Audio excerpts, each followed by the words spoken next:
গৌরাঙ্গের লাবণে আমার গৌর আঙ্গের লাবণে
নিন্দিত হাট কান্তি কলেবর গৌরবে কুমার কুমার।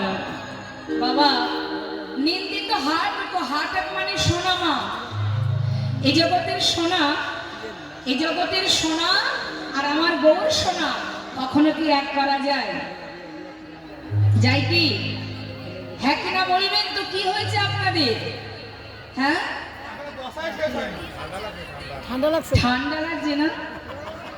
স্তব্ধ হয়ে গেছে সব। কি ব্যাপার? একটু হাত পা নাড়া। ঘুমিয়ে পড়লেন কিনা আমি তো বুঝতে পারছি না। কি গো মা, সোনা দেখেছেন কোনোদিন? আমার সঙ্গে কথা বলবেন, আর যখনই জয়ধ্বনি হবে সবাই মিলে দুটি বাহু তুলে হরিধ্বনি অনুধ্বনি করবেন। কাজ করতে হবে তো, কর্ম না করলে হবে? শুধু ভগবানের কাছে এটা দাও ওটা দাও বললে হবে? কাজ করব না, তার সেবা করব না, একটু হরিধ্বনি অনুধ্বনি করব না, শুধু কৃপা করো বললেই হবে? কর্ম করো, কর্ম করে কৃপা আদায় করে নাও। তাই একটু বলো দেখি, সোনার কিন্তু অনেক নাম মা। হেম মানে সোনা, কাঞ্চন মানে সোনা, হাটাক মানে সোনা।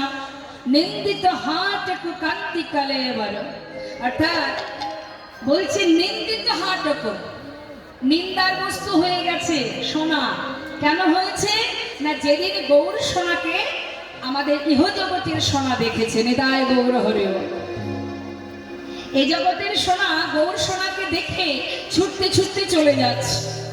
এমন সময় গৌর সোনা জিজ্ঞাসা করছে সোনাকে যে কোথায় যাচ্ছ তুমি? বলছে প্রভু আমায় তুমি ক্ষমা করো, আমি বুঝতে পারিনি। এতদিন আমি অহংকারে বশীভূত হয়েছিলাম, ভেবেছিলাম আমার মতো সুন্দর আর কেউ নাই। কিন্তু আজ বুঝেছি প্রভু, তোমাকে দেখে আজ আমার সমস্ত গর্ব চূর্ণ হয়েছে। যে অপরাধ আমি করেছি এতদিন, যে ভুল করেছি, যে অহংকার করেছি, সেই অহংকারের আজ আমি বিনাশ করতে চাই। কি করবে না? ওই আগুনে নিজের প্রাণ ত্যাগ করবো। নিতাই গৌর হরি। বলছে তুমি আগুনে মরতে যাচ্ছ, যেতে হবে না, ফিরে এসো। না প্রভু, আমি এই মুখ আর তোমার সামনে নিয়ে যাব না, এই মুখ আমি তোমাকে আর দেখাবো না। দেখো সোনা, আমি তোমায় ফিরে আসতে বলছি, তুমি যদি যাবে তো যাও, তবে আমিও তোমায় বলি শোনো, নিজের ভুল যখন নিজেই বুঝেছো আর নিজেকে ত্যাগ করতে হবে না। কিন্তু তথাপিও যদি তুমি ওই আগুনে ঝাঁপ দিতে চাও, আমি তোমায় আশীর্বাদ করলাম, যতবার তুমি আগুনে ঝাঁপ দেবে তোমার রূপমাধুর্য সৌন্দর্য আরো বৃদ্ধি পাবে। তাই গৌর হরি বল হরি। তাই সোনা যত বাবা আগুনে দেবেন তার জ্যোতি আরো বেশি হয়ে উঠবে। প্রভুর আশীর্বাদ। তাই মা বলছে, নদিয়া নাগরী সজনী রে, কি আর বলবো তোদের কাছে, জানিস সজনী, নিন্দিত হাটক কান্তি কলেব। আহা, গরমে তো মার কুমারন। মার কুমারন মানে কামদেব বাবা। কামদেবের খুব অহংকার ছিল মা। হ্যাঁ, কামদেব মনে মনে ভাবতো যে আমার মতো এমন বীর আর কেউ নাই।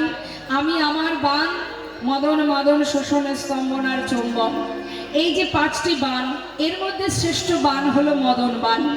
এই মদন বান কামদেব যাকে নিক্ষেপ করত সেই পরাজিত হতো। কিন্তু ভগবানকে দর্শন করে কামদেবের অহংকার চূর্ণ হয়েছিল। কামদেব নিজের রূপ নিয়ে নিজে গর্বিত ছিলেন যে আমি বড় সুন্দর। তাই সেই কামদেব আজ গৌর রূপ দর্শন করে সেও কিন্তু মা তার সেই অহংকার চূর্ণ হয়। তাই নদিয়া নাগরী বলছে, সজনী রে, আমি দেখলাম যে যে কামদেব এত অহংকার করে, যে নিজে এত সুন্দর, আজকে আমার মনে হয় সজনী এই রূপ যদি কেউ দেখে তার সকল অহংকার দূরীভূত হয়ে যাবে। সজনী, হ্যালো হ্যালো, সাউন্ডটাকে এইভাবে রাখতে হবে কথার মধ্যেও। হ্যাঁ, জয় রাধেশ্যাম, হরে কৃষ্ণ। হ্যাঁ, আর মনিটরে হালকা একটু বাড়িয়ে রাখবেন। জানিস সজনী, আমি আর কি বলবো তোদের কাছে। দেখ, এই জগতে সবাই সবাই আমরা যখন কোনো হাসির কথা বলি, বলার আগে কি করি? হাসি মা, হাসি কি আগে বলি, তারপরে সবাই মিলে একসাথে হাসি, তাই না? কোনো একটা মজার কথা বলবার সময় কিন্তু হাসি না, বলবার পরে সবাই একসাথে হাসি। কিন্তু আজ নদিয়া নাগরী বলছে, সজনী আমি কি দেখলাম জানিস? শোন তাহলে। ওরে লোকে আগে কথা বলে, বলে তবে হাসে। লোকে আগে কথা বলে, বলে তবে হাসে। কিন্তু গৌর হরি কথা বলবার আগে, গৌর হরি কথা বলবার আগে মধুর মধুর মৃদু আসে। মধুর মধুর মৃদু হাসি, মধুর মধুর মৃদু হাসি, মধুর মধুর মৃদু হাসি।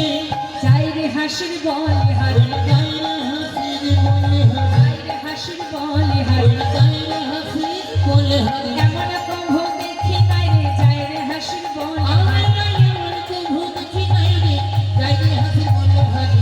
এমন প্রভু দেখি নাই রে, চাই রে হাসির বলে হারি, এমন প্রভু দেখি নাই রে, চাই রে হাসির বলে হারি।